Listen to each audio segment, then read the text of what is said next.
And then in overtime, that game, Syracuse also won up at a Carrier Dome last year after losing here at the Verizon Center. Underway as Syracuse wins the opening tip. Syracuse comes in 4-0 in the Big East, but the combined records of the 4 teams they've faced is not proven scorers. As Jackson backs down into the paint, flips it up with the left hand, left it short. Harris with the rebound at 6'5", just a monster rebounder. They keep it alive. Owaku can't dunk it. That one spit back out. Right to run, and he will lay it in. And all of that off of the rebound, off the missed dunk.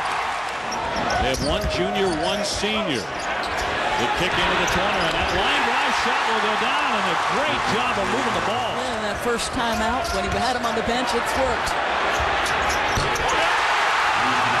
Once again, Syracuse not able to locate the open man. This is something the Orange have done exceptionally well.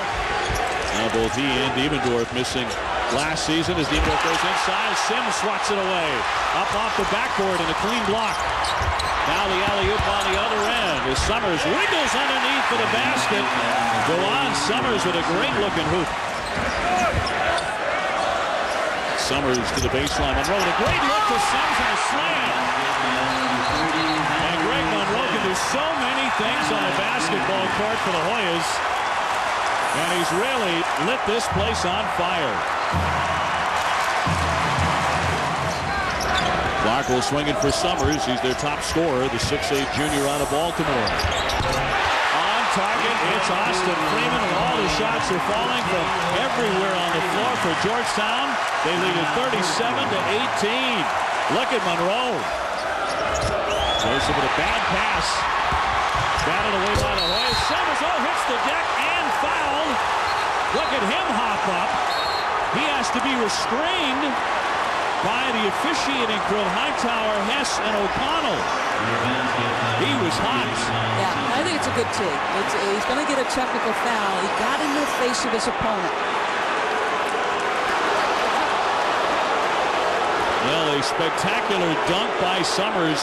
Yeah, and listen, this was the kind of foul that on a pickup game would cause a fight, okay? Because he's a breakaway, and Summers' concern is this is a dangerous play. But this is a guy who gets hot, gets in the face of his opponent, so it's a sportsmanship thing, and they just... Very rare is this rivalry game one that ever gets away on one side or the other. But it certainly has in the first half tonight in Georgetown's favor. Vaughn giving off for Freeman, and fouled on the play as he drained the 3. Devendorf hits him, and Freeman with a chance for a 4-point play. Coach Thompson and his program the same way I used to view his father's teams. The man can flat out coach, and he can recruit. Well, the lead at 10. A three-pointer lifted and knocked down by the youngster Jason Clark, who came in averaging only 5 points a game. Jackson has 11. Here's Summers. Yes, he answers with a triple of his own. Boy, I'll tell you what, some big-time threes to stem the tide. And the Georgetown bench is growing up before you. Now for the Hoyas. White giving it up. Clark, who's had a good performance here tonight. Nice bounce on the baseline. Oh, Monroe, the very toughest in the city tonight. It's this rivalry on center stage in the Verizon Center. Watan lets fly. He got it, a three-pointer. Nobody near him. How about the bench? They continue to put a hurt on Syracuse.